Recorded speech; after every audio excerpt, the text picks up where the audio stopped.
Hello दोस्तों, कैसे हैं आप लोग। स्वागत है आप सभी लोगों का, आप सभी के अपने चैनल सपोर्टिंग ऑफ फार्मेसी में।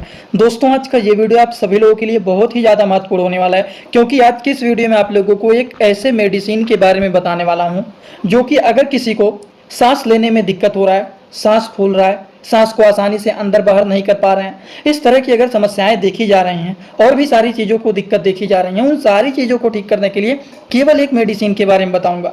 वो मेडिसिन का नाम क्या है, वो मेडिसिन का काम क्या है, उस मेडिसिन का डोज क्या है, उस मेडिसिन का साइड इफेक्ट क्या है, उस मेडिसिन को कौन कौन से लोग नहीं ले सकते, सारी बात आप लोगों को यहाँ पर एक ही वीडियो में पूरा का पूरा डिटेल बताऊंगा। ध्यान से वीडियो को पूरा देखना। अगर किसी को कुछ भी नहीं समझ में आता है तो कमेंट बॉक्स में जरूर बताइएगा। तो चलिए दोस्तों, वीडियो को शुरू करते हैं बिना देर के। लेकिन स्टार्ट करने से पहले एक महत्वपूर्ण सूचना यह है कि सपोर्टिंग ऑफ फार्मेसी के इस चैनल पर यह वीडियो बनाया जाता है केवल और केवल मेडिकल स्टूडेंट की नॉलेज को इंक्रीज करने के लिए, स्टडी पर्पज के लिए यह वीडियो बनाया जाता है। तो कोई भी दवा अपने से ना इस्तेमाल करें बिना डॉक्टर के सलाह के। सबसे पहले हम लोग ये बात करेंगे कि अगर किसी को इस तरह की समस्याएं देखी जा रही हैं तो उनमें क्या क्या सिम्टम देखे जाते हैं, उनमें क्या क्या लक्षण देखे जाते हैं। अगर किसी को सांस लेने में कोई भी समस्याएं हो रही हैं तो उनमें बहुत सारे अलग अलग प्रकार के लक्षण दिखाई दे सकते हैं, जैसे कि सांस लेने में दिक्कत होना, सांसों का फूलना, सांस लेते समय नाक जाम हो जाना, या फिर इस तरह से सीटी बजने लगना, या फिर धूल मिट्टी से एलर्जी अगर हो जाता है, बहुत ज़्यादा खांसी आने लगता है, सांस फूलने लगता है, इस तरह की भी लक्षण देखी जा सकती हैं। हर समय एकदम थकान जैसे महसूस होना, थकान जैसे रहना, सांस एकदम रुकने जैसा हो जाना, सांस फूलने लगना, वो सारे अलग अलग प्रकार की लक्षण देखी जाती हैं अगर किसी को सांसों से रिलेटेड कोई भी दिक्कत रहता है तो चलिए दोस्तों, अब आप लोगों को इस मेडिसिन के बारे में बताने वाला हूं कि इन सारी चीज़ों को ठीक करने के लिए कौन से मेडिसिन को दिया जाता है। जिस मेडिसिन के बारे में दोस्तों बताने वाला हूं उस मेडिसिन का नाम है एस्थलीन 4 टैबलेट। सबसे पहली बात तो ये जो 4 लिखा हुआ रहता है, मतलब ये एमजी को बताने का काम करता है कि ये इतने एमजी का है।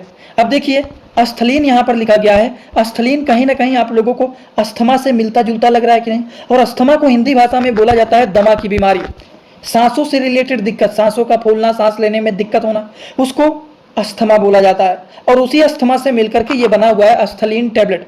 एस्थलीन टैबलेट जो होता है ये 4 mg का इंडियन फार्माकोपिया का मेडिसिन है, जो कि सिप्ला कंपनी की ये ब्रांडेड मेडिसिन है। अगर हम एस्थलीन टैबलेट के साल्ट नेम के बारे में बात करें तो ये होता है सालबुटामॉल सल्फेट टैबलेट। सारी की सारी जानकारी आप लोगों को यहाँ पर भी देखने को मिल जाएंगे। इसका कंपोजिशन है सालबुटामॉल सल्फेट, इंडियन फार्माकोपिया के 4 mg की ये मेडिसिन है, जो कि सिप्ला कंपनी के द्वारा ये मेडिसिन मैन्युफैक्चर किए गए हैं। अगर हम इस मेडिसिन के बारे में बात करें तो इसका काम होता है कि ये फेफड़े को, जो फेफड़े के मांसपेशियाँ होती हैं वो जो कॉन्ट्रैक्ट हो जाती हैं, सिकुड़ जाती हैं, उसको ये डायलेट करने का काम करते हैं, फैलाने का काम करते हैं, जिससे सांसों को आसानी से अंदर और बाहर कर सकें।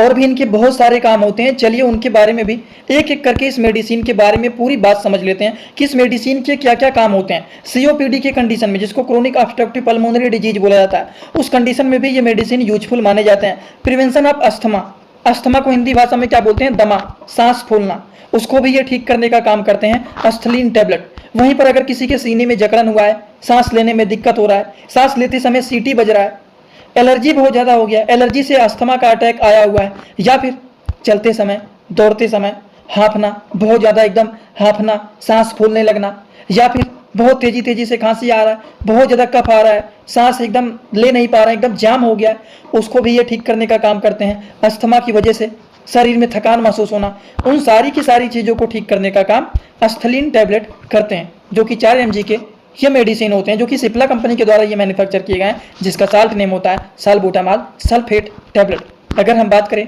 इस मेडिसिन का डोज क्या होता है, तो डोज डिपेंड होता है according to the patient condition. कोई भी मेडिसिन को डिसाइड किया जाता है पेशेंट के कंडीशन को देखते हुए। तो बहुत सारे लोग कहते हैं इसके डोज को नहीं बताए हैं, कितना देना है, कितना नहीं देना है, कितने दिन तक देना है, कितने, according to the patient condition dose को डिसाइड किया जाता है कि कितना देना है, कितने दिन तक देना है। जैसे कि दिन भर में 2 से 3 भी दे सकते हैं, या फिर 1 से 2 दे सकते हैं। खाना खाने के पहले भी दिया जा सकता है, खाना खाने के बाद भी इसको दिया जा सकता है। अगर ड्यूरेशन के बारे में बात करें तो 1 हफ्ते से 10 दिन इस मेडिसिन को चलाया जाता है। दोस्तों, इसी तरह से मैं आप सभी लोगों के लिए एक बुक बनाया हूं, जिस बुक का नाम है A to Z medicine book. ये दोस्तों जो बुक है ये टोटल 600 पेज का है, जिसमें आप लोगों को टोटल 46 चैप्टर मिल जाएंगे, और साथ ही साथ आप लोगों को 46 वीडियो लेक्चर भी मिल जाएगा हर एक चैप्टर का। ये दोस्तों जो बुक है ये टोटल 499 रुपए का है। ये बुक आप लोगों को व्हाट्सएप पर PDF के फॉर्मेट में दिया जाता है। और अगर आप लोग इस बुक को लेना चाहते हैं, अगर आप मेडिकल के छात्र हैं, प्रैक्टिस करने वाले छात्र हैं, तो आप लोग इस वीडियो के कमेंट बॉक्स में जाना, आप लोगों को एक लिंक मिल जाएगा। जब आप उस लिंक पर क्लिक करेंगे तो डायरेक्ट आप व्हाट्सएप पर पहुंचेंगे, उसी नंबर पर पेमेंट करना है, वहीं पर आपको बुक और पूरे बुक का वीडियो लेक्चर मिल जाएगा। ये बुक PDF के फॉर्मेट में मिलेगा आप लोगों को। जो लोग लेना चाहते हैं जरूर इस बुक को परचेज करें, जिसमें हजारों प्रकार की दवाइयों का नॉलेज आपको मिल जाएगा। अगर हम बात करें इसके कंट्रा इंडिकेशन के बारे में, किस तरह के लोगों को ये मेडिसिन को नहीं देना चाहिए, जैसे कि अगर किसी को हार्ट से रिलेटेड दिक्कत है, ब्लड प्रेशर हमेशा हाई रहता है, डायबिटीज के पेशेंट हैं, अगर किसी को बहुत ज़्यादा सीवियर कंडीशन में अस्थमा हुआ रहता है, ज़्यादा लंग में इन्फेक्शन रहता है, एलर्जिक कंडीशन बहुत ज़्यादा है, अगर बहुत ज़्यादा दिक्कत है तब उस कंडीशन में इस तरह के मेडिसिन को नहीं देना चाहिए उस तरह के पेशेंट के। कुछ इनके साइड इफेक्ट भी होते हैं।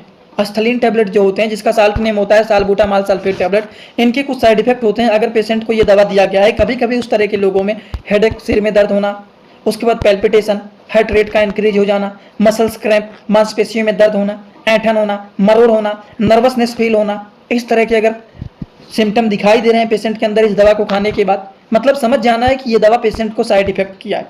समझ गए आप लोग?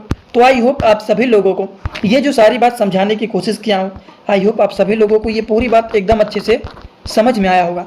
तो अगर आप लोगों को ये सारी बात अच्छे से समझ में आया हो तो आप सभी लोग सीधा सीधा आएंगे कमेंट बॉक्स में और अपना फीडबैक जरूर देंगे कि आज का वीडियो कैसा लगा। किसी को कोई भी डाउट है, कुछ भी पूछना है, कुछ भी बताना है, तो वो हमसे इंस्टाग्राम में भी बात कर सकते हैं। इंस्टाग्राम में जुड़ने के लिए सिंपली जाएंगे और सर्च करेंगे सपोर्टिंग आप फार्मेसी, जो चैनल का पूरा नाम है। नहीं तो इस चैनल के डिस्क्रिप्शन बॉक्स में जाएंगे, वहाँ पर भी लिंक मिल जाएगा, डायरेक्ट आप पहुँच सकते हैं। वहाँ पर जुड़ करके कुछ भी पूछना है, बताना है, सारी बात आप वहाँ पर कर सकते हैं। वैसे आज का वीडियो यहीं पर होता है complete. Thanks for watching, like comment share and subscribe this channel.